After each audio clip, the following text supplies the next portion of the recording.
కొత్తగా విమానాశ్రయం కడతానంటున్నారు రావేల వద్ద.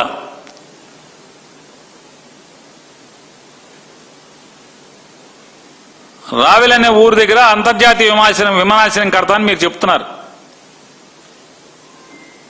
మరి ఆ రావెల్ దగ్గర అంతర్జాతీయ విమానాశ్రయం కడితే గన్నవరం విమానాశ్రయం ఏంటి పరిస్థితి? మరి గన్నవరం విమానాశ్రయం గురించి అసలు మీకు ప్లానింగ్లోనే లేకపోతే ముందే మరి గన్నవరం అంతర్జాతీయ విమానాశ్రయానికి ఎక్స్పాన్షన్ కోసం కేసరపల్లి, బుద్ధవరం, అజరంపొడి, చిన్నవటుపల్లి, అల్లాపురం ఈ గ్రామాల్లో సుమారుగా 700 ఎకరాల భూమి ఎందుకు తీసుకున్నారు? మీరు ప్లాట్లు ఇస్తా అని చెప్తారు.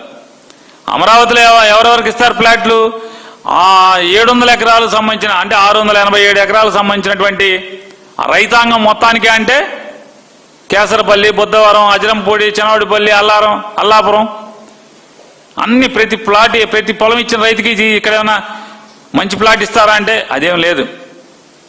గమ్మత్తు ఇంకోటి, 29 గ్రామాల్లో ఉన్నటువంటి రైతాంగం ఎకరం భూమి ఇస్తే 1250, 1000 రెసిడెన్షియల్, 250 కమర్షియల్.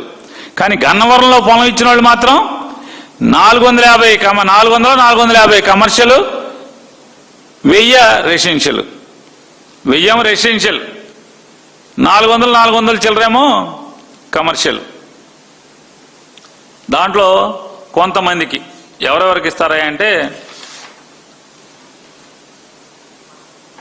అశ్విని దత్ గారంట. అశ్విని దత్ గారికి, బెజవాడ సుప్రియ గారికి, బెజవాడ మధు గారికి, బ్రాహ్మణి గారికి, సాంబశివరావు గారికి, రమేష్ బాబు గారికి, బొలు శ్రీనివాసరావు గారికి, అట్లాగే ఆలూరు బుజ్జి గారు వాళ్ళ కుటుంబానికి. వీళ్ళకి మాత్రం మంచి ప్రైమ్గా ఇస్తారు.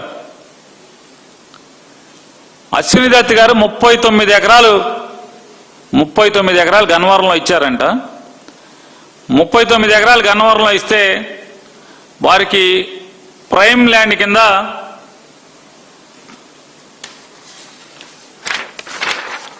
కమర్షియల్ 5940 గజాలు, రెసిడెన్షియల్ కాదు కమర్షియల్, ఓన్లీ కమర్షియలే 5900 అంటే సుమారు 6000 గజాలు అంటే ఎకరన్నర ప్రైమ్ ల్యాండ్. ఎక్కడ వచ్చింది?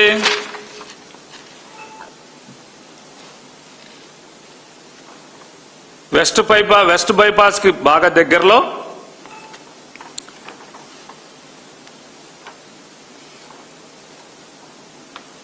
Township 17, sector 143, colony 624. ఇది వారికి వచ్చినటువంటి ప్రైమ్ ప్లాట్.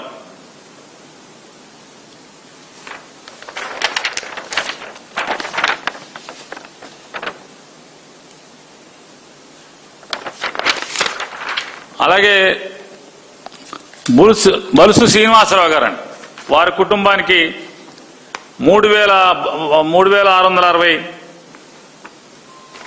కమర్షియల్ ఇస్తారు. 3660 కమర్షియల్. అమృత యూనివర్సిటీకి దగ్గరలో, వెస్ట్ బైపాస్కి దగ్గరలో.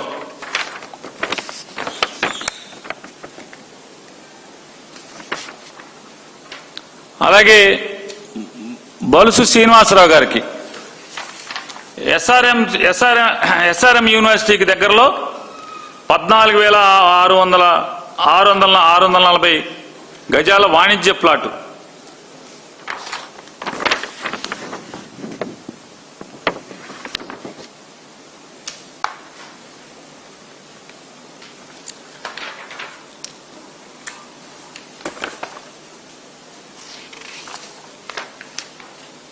ఈ రకంగా అంటే అస్మదీయులకు ఒక రకంగా, సామాన్యులకు ఒక రకంగా ఎత్తి చూపిస్తే అటు వీడియో పీకేయండి, నానికి అటు వీడియో పీకేయండి, పోలీసుని ఎస్ఐ గారు కొట్టేస్తాడు వెంటనే.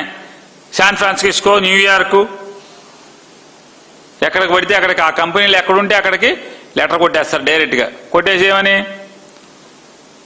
పేరు నానిగాడి మాట్లాడిన వీడియోలు, లేకపోతే వైఎస్ఆర్ కాంగ్రెస్ పార్టీ వాళ్ళు మాట్లాడిన మాటలన్నీ కూడా సమాజంలో అశాంతిని, అలజడిని రేకెత్తిచ్చేస్తాయి. సమాజంలో మర్డర్లు అయిపోతాయి. మొత్తం వెంటనే తీసేయండి.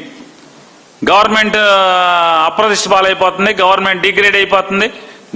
తప్పులు చేసి గవర్నమెంట్ డిగ్రేడ్ అయ్యాక ఏమవుతుంది? మరి తప్పులు చేసి డిగ్రేడ్ అవ్వక ఏమవుతుంది అంటున్నా?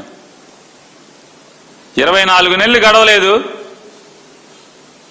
నారా చంద్రబాబు నాయుడు గారి ప్రభుత్వం బస్టు పట్టినట్టుగా ఇంతవరకు భారతదేశ చరిత్రలో ఇంత తొందరగా బస్టు పట్టిన ప్రభుత్వం. శ్మశానం మాత్రం మంచిది అండి, అన్ని ఊళ్ళ మీద అంటే మంచి మోడల్ శ్మశానం ఒకటి కట్టారు. ఏమైనా ఊరు కట్టినా కట్టపోయినా ముందు 29 ఊళ్ళ వాళ్ళకి ప్లాట్లు ఇచ్చలేకపోయినా ఆ 29 గ్రామాల వాళ్ళకి మాత్రం మోడల్ శ్మశానం ఒకటి కట్టారు చంద్రబాబు నాయుడు గారు. కొత్త రకం అంటే మామూలు ఏదైనా శవం దహనమే కదండి, లేకపోతే పాతేయటం. ఇంతకు మించి చచ్చిపోయిన తర్వాత ఇంకేముంటుంది మనిషికి? నేనైనా మీరైనా ఎవరైనా అదే కదా. అసలు బతకటాకేదయ్యా, బతకటాకి మంచిళ్ళు అయ్యి ఆ గ్రామాల్లో బ్రతకటాకి మంచిళ్ళు అయ్యి, రోడ్లు అయ్యి, డ్రైన్లు అయ్యి, అసలు ఆ ఊర్లు అలా ఉంచొచ్చా అని అడుగుతున్నాను. వాళ్ళ గురించి పట్టించుకోరా అంటున్నాను. వాళ్ళ చుట్టూనేమో 1,00,000 కోట్లు ఆవిరైపోతుంది ఆ 29 గ్రామాల చుట్టూ. ఏదో అన్న సామెత, అంగట్లో అన్నీ ఉన్నాయి అల్లు నోట్లో చెనున్నట్టు పొలాలన్నీ ఆలై వాళ్ళకి ప్లాట్లు ఎవరు, వాళ్ళ ప్లాట్లో రోడ్లు వేయరు, ప్లాట్లు చూపించరు. ఈ పెద్ద వాళ్ళందరూ ఎక్కడెక్కడో గన్నవరం, శంకవరం, ఆ వరం ఈ వారంలో ఇచ్చినట్టేమో అప్పులు తెచ్చేసుకుంటారు. SRM కూడా అప్పు తెచ్చేస్తాడు, విట్టోళ్ళు అప్పు తెచ్చేస్తూ ఉంటారు ఈ భూమి పెట్టి. అందరూ అప్పులు తెస్తారు, డబ్బున్న వాళ్ళందరూ. వీళ్ళకి ప్లాటు లేదు. ఎన్నేళ్ళు అయింది వాళ్ళ దగ్గర తీసుకుని పొలం? వాళ్ళ జీవనం ఎట్లా? ఏదైనా కష్టం వస్తే ఎట్లా? ఆ ప్లాట్ తాకట్టు పెట్టాక ఉందా ఎక్కడన్నా? ఆ ప్లాట్ బ్యాంకులో తనఖా పెట్టి అప్పు తెచ్చుకునే అవకాశం ఉందా రైతులకి? మొత్తం CRD ఆఫీస్కి రాయి అయితే రాయి అద్దం పగలదండి అని. అసలు ఏంటి, అసలు ఎవరు సొమ్ము? అప్పులు చేయటం ఏంటి? ఈ రకమైన సోకులేంటి? ఆ CRD ఆఫీస్ చుట్టూ రోజు తిరగడం తప్పితే వాళ్ళ మిగతా రైతులందరికీ పాటులే కదా.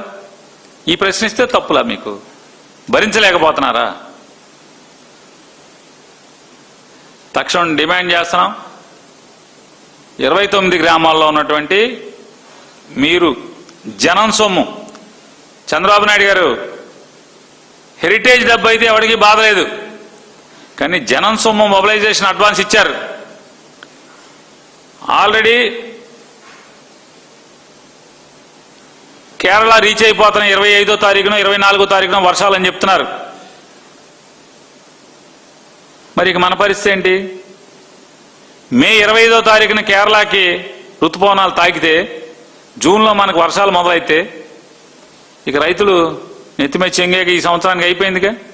మళ్ళీ 2027 జనవరి నీళ్లు తోడాలి. నీళ్లు తోడటం మొదలెట్టాక మళ్ళీ ఎప్పుడు ఆ బురదారాలి. బురదారిన తర్వాత 2027 ఫిబ్రవరిలో చిన్న రైతులకేమో, పలుకుబడి లేని రైతులకి.